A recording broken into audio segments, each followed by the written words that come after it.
সুপ্রিয় দর্শক, আপনাদের বলেছিলাম আগেই যে বাংলাদেশ দলের সবশেষ আপডেট আপনাদের জানাতে থাকবো এবং আরও একটা আপডেট আমাদের কাছে চলে এসেছে এবং সেটা হচ্ছে যে বাংলাদেশ দল আগামী কালকেই দেশে ফিরছে। তারা অপেক্ষা করছে না এখানে, যেহেতু 9 তারিখে ম্যাচটা হওয়ার কথা ছিল, সেই ম্যাচটা হচ্ছে না নেপালের সাথে, ম্যাচটা ক্যান্সেল হয়ে গেছে।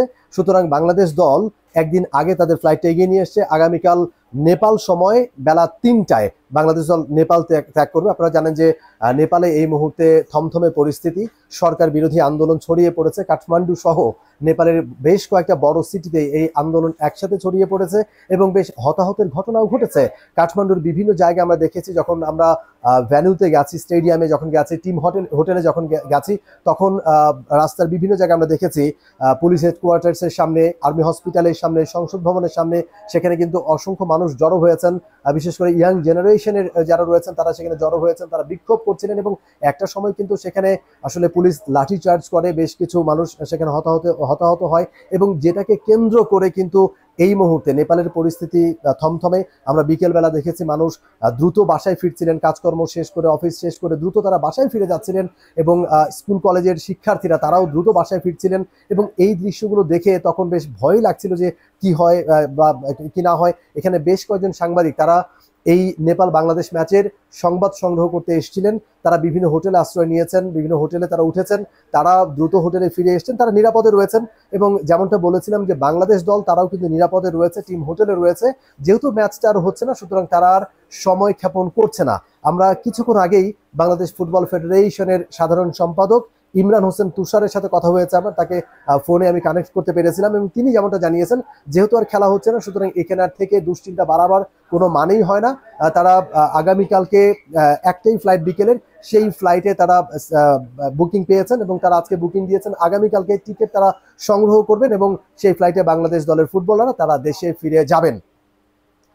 সরকারের বিরুদ্ধে বিভিন্ন রকমের অভিযোগ নিয়ে এসে নেপালের ইয়াং জেনারেশন তারা কিন্তু বেশ কয়েকদিন থেকেই তারা কিন্তু ক্ষোভ জানিয়ে এসেছিল, তারা বিক্ষোভ প্রকাশ করছিল সামাজিক যোগাযোগ মাধ্যমে। এরপর হঠাৎ করে সামাজিক যোগাযোগ মাধ্যম বন্ধ করে দেওয়া হয়, Facebook, Twitter, WhatsApp, Instagram, Twitter সবকিছু কিন্তু বন্ধ করে দেওয়া হবে এবং সেইটা আরও বেশি প্রতিক্রিয়া ফেলেছে, সেটা আগুনে ঘি ঢেলে দেওয়ার মতো একটা অবস্থা হয়েছে এবং আরও ফুঁসে উঠেছে এই আন্দোলন এবং সেটাই কিন্তু আজকে ভয়াবহ রূপ নিয়েছে এবং যেটা হতাহতের ঘটনা পর্যন্ত পৌঁছেছে এবং সেটা নিয়ে এখানকার সাধারণ মানুষ তারা কিন্তু ভীত সন্ত্রস্ত। তারা বলছেন যে দ্রুত সেই পরিস্থিতি ঠিক হয়ে যাক, তারা সেটা কল্পনা করছেন এবং এখানে অনেক সাংবাদিকরা এসছেন।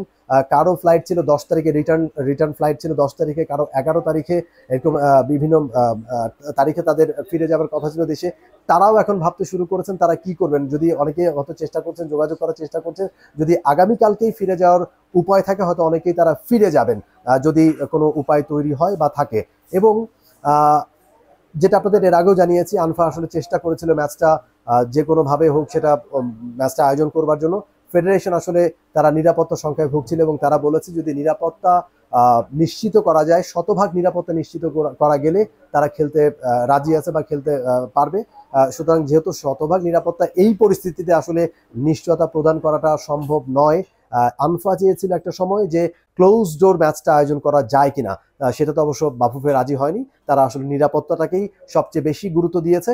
পরবর্তীতে আনফা দেখেছে আসলে এই ম্যাচটা কোনোভাবে আয়োজন করা সম্ভব নয়, তারা রাতে জানিয়ে দিয়েছে, রাত 8টা নাগাদ তারা জানিয়ে দিয়েছে যে ম্যাচটা আসলে ক্যান্সেল করা হচ্ছে এবং সেই অনুযায়ী বাংলাদেশ দল ফিরে যাচ্ছে 9 তারিখেই বিকেল 3টার ফ্লাইটে। এই ছিল সবশেষ অবস্থা। এরপরে আরো কোনো আপডেট থাকলে আপনাদের জানিয়ে দিব। যুক্ত থাকুন জি স্পোর্টসের সাথে। For more updates, subscribe to our YouTube channel and click on the bell icon. Follow us on Facebook and Instagram. Download T-Sports app to enjoy exciting games and highlights.